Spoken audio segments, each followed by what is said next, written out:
महाराज चांगदेव महाराज समाधीतून जागे झाले की त्यांची दृष्टी या मुर्द्यावर पडती, म्हणजे प्रेतावर, मृत, आणि ते जिवंत उठतात, पुन्हा उठतात. ज्ञानोबा यांना आश्चर्य वाटलं, सृष्टीचं कार्य हा बिघडून टाकायला लागलाय. या मुर्द्यापैकी, प्रेतापैकी घरातले लोक काही काहीला कंटाळलेले असतात. नाही कळलं तुम्हाला?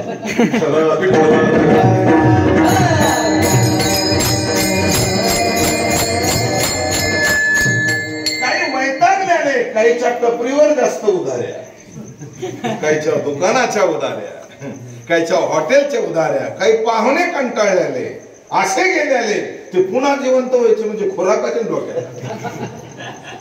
ज्ञानोबा म्हणले ही चुकीची गोष्ट आहे. मुक्ताईला सांगितलं, चांगदेव आपल्या योग सामर्थ्याच्या मस्तीत आलाय, त्याची मस्ती जिरवली पाहिजे. मुक्ताईनं काय केलं माहितीये, एक कुजलेलं हाड उचललं आणि सगळ्या प्रेतावून फिरवलं, फेकून दिल्याबरोबर सगळे जिवंत झाले. जिवंत झाले, ज्ञानोबारायांच्या चरणावर बोलायला. पण माऊलीनं त्यांना उपदेश केला, आता तुम्ही जन्माला पुन्हा डबल आला, मृत झाला होता, आता उरलेलं आयुष्य तुम्ही भक्ती मार्गामध्ये न्या. चांगदेव महाराज नंतर जागे झाले, पाहिलं तर म्हणले कुणीच गेलं नाही रे. 6 महिन्यात कुणीच मेलं नाही. म्हणजे महाराज भरपूर मेले होते, इथं खच पडला होता सगळा. पण आळंदीची मुक्ताई 8 वर्षाची, त्यांचा बंधू सोपान, दादा निवृत्तीनाथ, ज्ञानदेव यांनी ते जिवंत केले.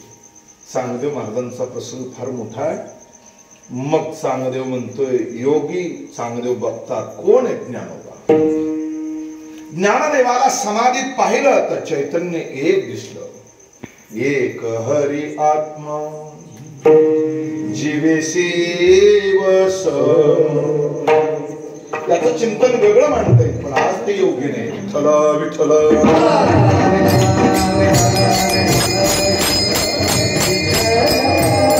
नंतरचा भाग असा की चांगदेवाला पत्र लिहिता नाही आलं. 1400 वर्ष जगल्याला आणि पत्र लिहिता येत नाही. काय जगण्यात अर्थ आहे हो? काय उपयोग आहे? नाही लिहिता आलं. काय लिहावं? दंडवत लिहावं, आशीर्वाद लिहावा, तीर्थरूप, तीर्थस्वरूप, नमस्कार, आशीर्वाद, काहीच नाही बोंबलता आलं. तसंच कोरपत्र गेलं सिद्ध बेटावर आणि ज्ञानोबारांनी ते पत्र पाहिलं, मुक्ताबाईच्या हातात दिलं. मुक्ताबाईने ज्यावेळेस ते पत्र पाहिलं त्यावेळेस मुक्ताबाई हसल्या आणि त्यांनी सांगितलं, माऊली अजून चांगला कोराच आहे. निवृत्तीनाथानं मध्ये शांतता भंग करून एक शब्द वापरला, मुक्ते कोऱ्या कागदावर लिहिता येतं, चिडबिड केली असती तर काय लिहिता येईल? लक्षात आलं का तुमच्या? काहीच्या उदय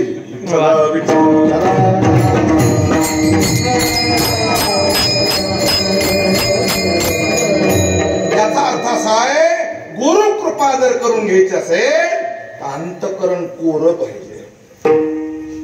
त्या अंतकरणात मल, विक्षेप आणि आवरण नावाच्या शाईचा दोष नकोय. निर्मळ चित्ते झाली नवनीते, असं त्याचं वर्णन केलंय. अत्यंत निर्मळ चित्त. आणि मग त्या निर्मळ चित्तावर चांगदेवाला अगदी 65 ओव्या लिहून दिल्या. चांगदेव महाराजांकडे पत्र आलं पण वाचता नाही आल्या, अर्थ कळे ना.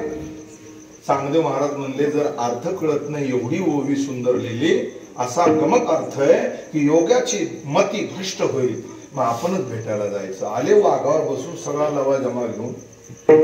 ज्ञानोबारायनं तिथं काय केलंय, चालविली जड भिंती हरली चांग याची भ्रांती. बस आपल्याला सगळे प्रमाण माहिती, मला फक्त पॉइंटवर न्यायचं तुम्हाला. चांगदेव माऊलीला शरण आला.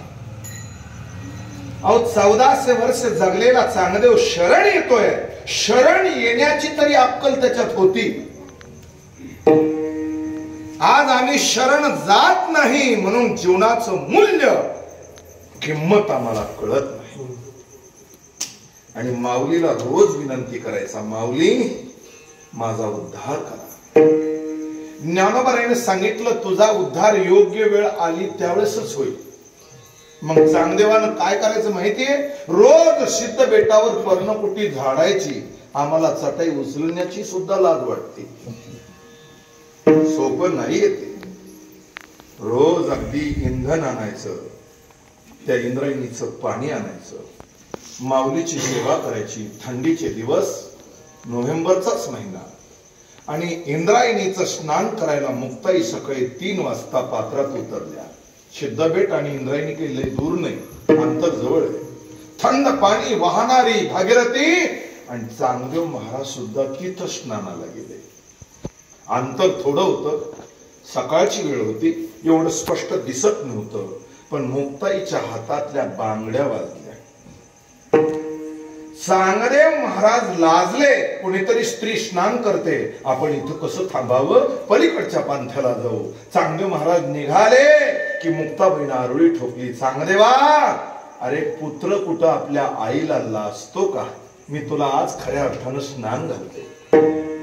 चांगदेव लटलट लटलट लटलट कापू लागले, ओठ थरथर कापू लागले, डोळ्यातून अश्रुधारा गळगळ गळगळ उघडू लागले, रोमांच अंगावर उभा राहिले. आणि चांगदेवाचा आज भाग्योदयाला आलेलं होतं. चांगदेव महाराजांना मुक्ताईच्या जवळ येऊन बघितलं तर मुक्ताबाईंना डोक्यावर हात ठेवला. चांग्या, जरा अंतर्मुख हो. आणि चांगदेवानं डोळे झाकले आणि पाहिलं तर विश्वच ब्रह्म आहे. मुक्ता आणि चांगदेव तुझा नाही हा भाव कळला. आणि चांगदेवानं मुक्ताईचे चरण पकडले आणि जगाला एक संदेश दिला.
कधी जन्माला आला बाबा? कधी जन्माला आलाय चांगदेव? आज जन्माला आला. हा आज वर्तमान काळातला शब्द आहे. भूत, भविष्य, वर्तमान. आणि सगळ्यात जास्त महात्मे, देशभक्त आणि ज्ञानी लोक आज म्हणजे वर्तमानालाच किंमत देतात. उग पाहुणे पाहायला आले ते म्हणतो ही 50 एकर आमचीच होती. काही उपयोग आहे? हा चिरबंदी वाडा माझाच होता. आता सांग घरकुल कुठं भेटलं? विठ्ठल विठ्ठल.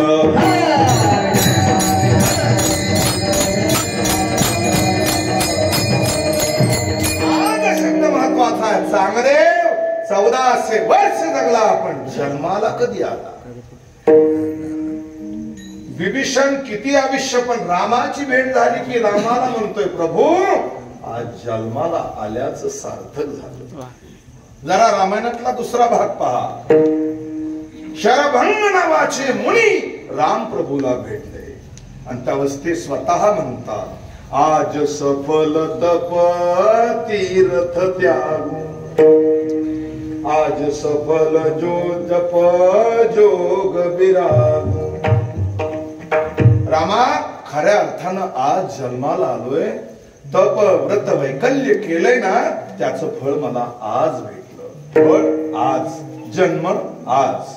नाही तर बरेचसे म्हातारे आम्हाला भेटतात, महाराज 90 सुरू आहे. म्हणलं बाबा कधी ज्ञानेश्वरी पारायण, म्हणजे त्या भानगडीत पडतच नाही आपण. अरे 90 वर्ष तू जगलास ना, तर सृष्टी निर्माण झाल्यापासून काही गोटे ते काय कमी वयाचे आहेत काय?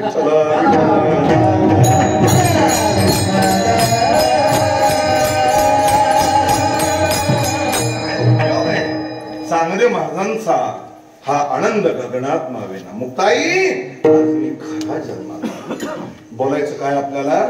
तुकोबाराय म्हणतात, ज्या दिवशी संतांची भेट होईल, ज्या दिवशी ईश्वराची प्राप्ती होईल, गंगेचं वाहन समुद्रापर्यंत जोपर्यंत, तो दिवस महत्वाचा आहे. म्हणूनच तुकोबरायला म्हणावंच लागलं की मी जन्माला आलो त्याचं फळ मला अप्राप्त झालं. आणि फळाची इच्छा हे प्रत्येक जण करतात, फळ नाही असं नाही. बरेचसे लोक म्हणतात 2 मुलं झाले, ते सर्व्हिसला लागले, त्यांचे लग्न झाले, नातू झाले, जन्माला आल्याचं फळ भेटलं. अरे तुला त्यांनी घराच्या बाहेर काढलं, हे कोणतं फळ आहे? बऱ्याचशा म्हाताऱ्या रडतात, कष्टानं संसार केला पण त्याचं फळ नाही भेटलं. म्हणजे फळाची इच्छा प्रत्येक व्यक्ती करतो, नाही असं नाही. फळ 2 प्रकारचे सांगितले, जरा बघा चिंतन. बीज बोए बबूल का आम कहां से खाय. फळ असं आहे की तुम्ही जर आंब्याची कोई लावली तर आंबा खायला भेटेल, आणि बाबळीचं बीज जर लावलं कुंडीत तर तुम्हाला आंब्याचं फळ कसं भेटेल? जरा उदाहरण बघा. कबीरदास महाराजांचा दोहा सांगितला, बीज बोए बबूल का आम कहां से खाय. भेटू शकत नाही. तसं तद्वत या न्यायाने आहे. तुम्ही जर तारुण्य वयात भक्ती केलीच नाही तर तुम्हाला वृद्धापकाळात सुख भेटेल कसं? भेटू शकत नाही. तू विनाकारण कोणाचे लग्न तिथं जाऊन नाचायला लागला, कसं जमून हो? विठ्ठल विठ्ठल.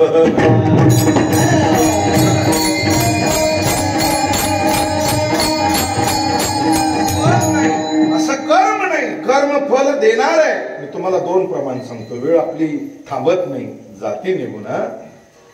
महाराज सांगतात संसाराचं फल कसं आहे.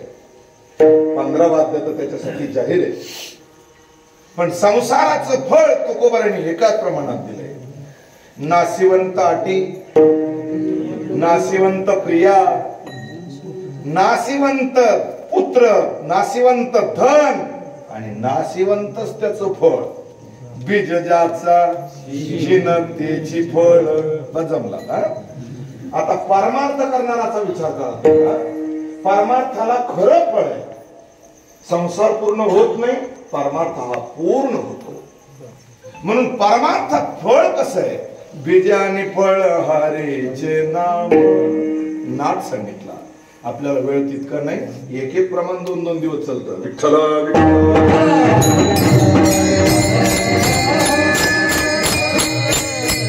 तसा फळाचा विचार प्रत्येक जण करतोय आणि फळाच्या अपेक्षेनच ते कार्य करतोय. जरा बघा, 5 वर्ष जनतेची सेवा, 1 बटन दाबण्याकरता. बरोबर आहे की नाही साहेब? आणि ते जर बटन पैसे घेऊन दबत असलं तर फळ कुठं? किती मोठा अवघड आहे. जरा विचार करा. मत आहे, मत ते विकल्या जाऊ नये. ही खुळचट आणि वाईट प्रथा या देशात रुजू पाहते, भविष्यात ती बंद झाली पाहिजे. विठ्ठल विठ्ठल.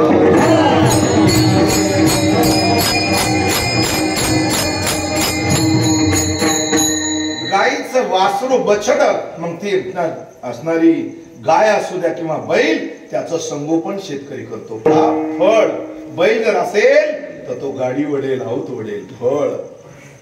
तो जर बैल अगदी मस्तीत आला आणि मालकाच्याच अंगावर धावू लागला तर मग त्याला दुःख वाटतं. आपण याला एवढं सांभाळलं पण फळ नाही भेटलं. लक्षात घ्या.